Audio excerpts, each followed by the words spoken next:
Hello, everyone. I am honored to speak at the Commonwealth Parliamentary Association CPA India Region Zone 8 West Zone Conference today.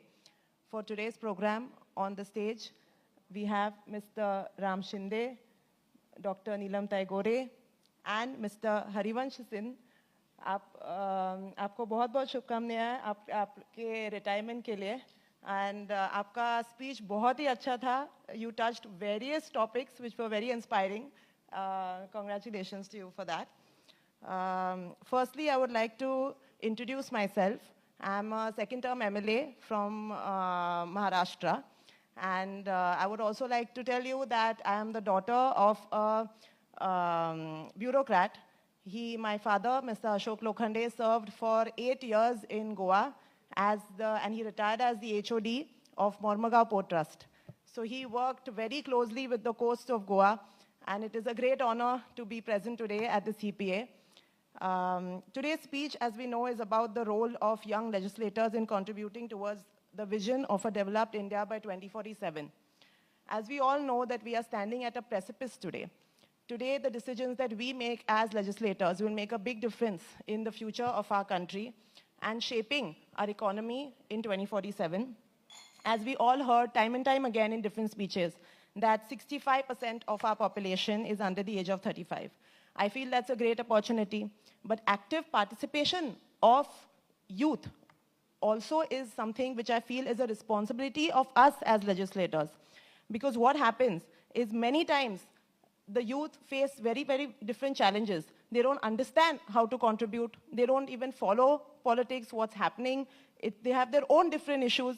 So to get them into participating in our economy, in our development, I feel is a very important challenge in front of us. युवा सिर्फ भविष्य नहीं है, युवा वर्तमान के निर्माता है. I would like to say that the government has many initiatives. We as a government are definitely trying Skill India, Digital India, National Youth Policy 2025. It is definitely a step ahead in the right direction. But today's speech, like I would say that everyone spoke very beautifully and touched various topics. I would like to keep it short and speak only about 2 topics. One topic would be that the participation of youth in agriculture. I come from a rural constituency. My constituency, as you know, is part of a Gramin Matdar Sangh. Because of that, I have seen real problems. 70% of our population does agriculture. When 70% of our population does agriculture, do you know that currently only middle-aged men and older generation is actively participating in agriculture? What is the next generation doing?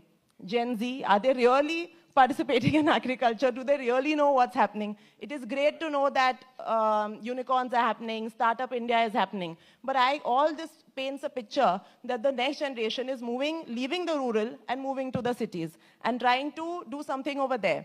But agriculture being such a huge part, I feel like there is so much we can do about it. I am also a sugar factory owner. I see in very, very different examples that the older generation is struggling with these new technologies that we have got in. We have AI, we have those apps in which we teach them that you need to, help, we need to compensate when there is ativrushti, different things, when there's drought and all these problems. We tell them that go online, do it. But then eventually as politicians, when they fail to do that, we only say, "Arey, offline karun taka." It's not possible. This gap also happens because the youth participation in some way lacks. Even when our government have different camps, like Shasan Apladari, that's a great camp. The entire revenue department, agriculture department, everybody comes to villages and helps them solve problems. But at these camps also, if you see, there are no young people. There are no youth. There are all parents, grandparents. So that, I feel, is another challenge that we need to make sure that we will be able to cross. Another problem is increasing yield. When I see that so many farmers, they are not able to, we all suffer from, like, suppose my area is a drought-prone area, we have off-seasonal rainfall. Because of that, many times the yield that a particular land should be giving, it is not met. And the way to do that would be if our bureaucrats who are in the agriculture department, if they would be able to maybe rely a little bit more on AI, maybe have younger generation coming in even as bureaucrats, not just legislators. Even if they come in and have a little bit more interest in that, they can definitely help our farmers double their yield, triple their yield. So that again I feel is somewhere which is a lacking space where the youth is falling short. Another topic here that I would like to touch is education system. I feel everybody knows that now education, everything is changing. Very casually we mention in our speeches that artificial intelligence is taking over. But how many of us actually understand how to use artificial intelligence? Very frankly, now we're heading to a world where all the information is available online. You chat GPT something, you don't even need any help. You need a diet plan, you don't need a nutritionist anymore. You can just chat GPT it. You need a workout plan, you can just chat GPT it. So there are many, many things like that. But is our educational system really helping young people to understand how to use? Like when we grew up, we learned tables by heart. It doesn't matter anymore.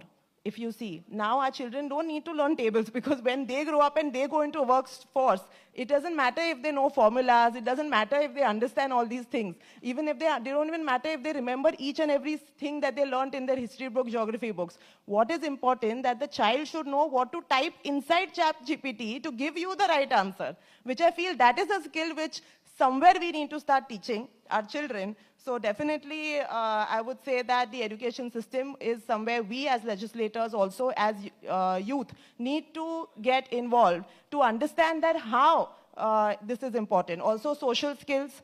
I feel we are not as educators, even we don't give any importance to extracurriculars, even going out, learning how to talk. We as politicians know social skills is very important. Tomorrow we will not be able to do our job if we don't know how to talk and converse properly and get something done. But are we teaching that to our children? I feel that is something that also needs to be inculcated in our education system.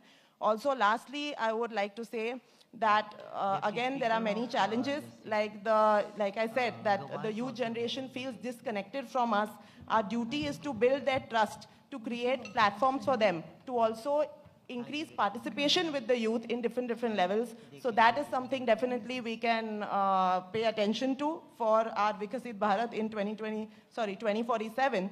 And definitely we need to increase the participation. So let's empower our youth, engage them meaningfully, and lead India towards a strong, inclusive, and developmental future. Thank you.